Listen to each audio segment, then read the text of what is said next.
বিচ্ছেদের ১ মাস পর ফের সাবিকুন নাহারকে বিয়ে করলেন আবু তুহা মোহাম্মদ আদনান।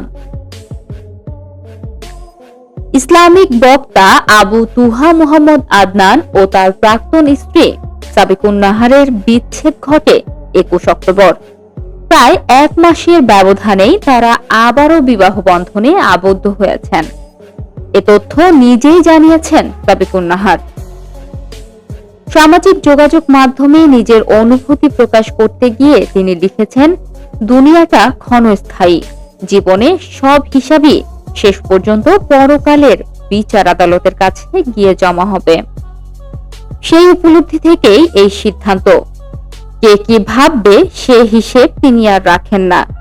২ সন্তানের টানে তাদের আবারও একই ছাদের নিচে ফিরিয়ে এনেছে।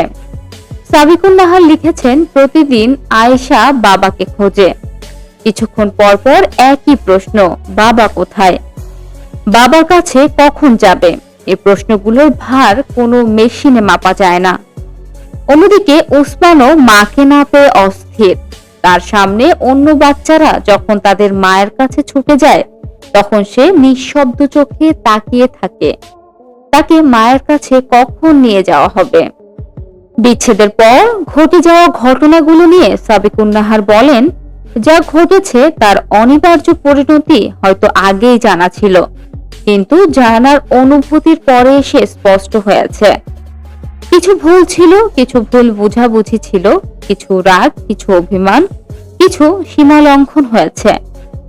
মানুষের পাশাপাশি শয়তানের প্ররোচনাও ছিল, যা দূরত্ব আরো বাড়িয়ে দিয়েছিল। তার ভাষায় হয়তো তাদের ভাগ্যে এমন ভাবেই লেখা ছিল। তাকদীরের কাছে বড় বড় মানুষও অসহায় হয়ে যান।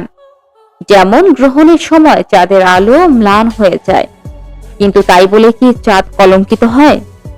তার কাছে আবু তুহা অজন্মই চাঁদ। সাবিকুন নাহার বলেন, সঠিক সময়ে সঠিক সিদ্ধান্ত নিতে বহু বাধা এসেছে। মনকে শুদ্ধ করে, চিন্তা পরিষ্কার করে তারা সেসব বাধা সরিয়ে দিয়েছেন। শেষ পর্যন্ত সন্তানেরা তাদের বাবা মাকে ফিরে পেয়েছে। এই ফিরে পাওয়া তার ভাষায় আলহামদুলিল্লাহি রাব্বিল আলামিন। তিনি আরো জানান, ওসমান ও আয়েশা এখন তাদের ২ অভিভাবককে আবারও একসঙ্গে পেয়েছেন। তাদের এই পূর্ণ মিলনই আজকের সবচেয়ে বড় শান্তি।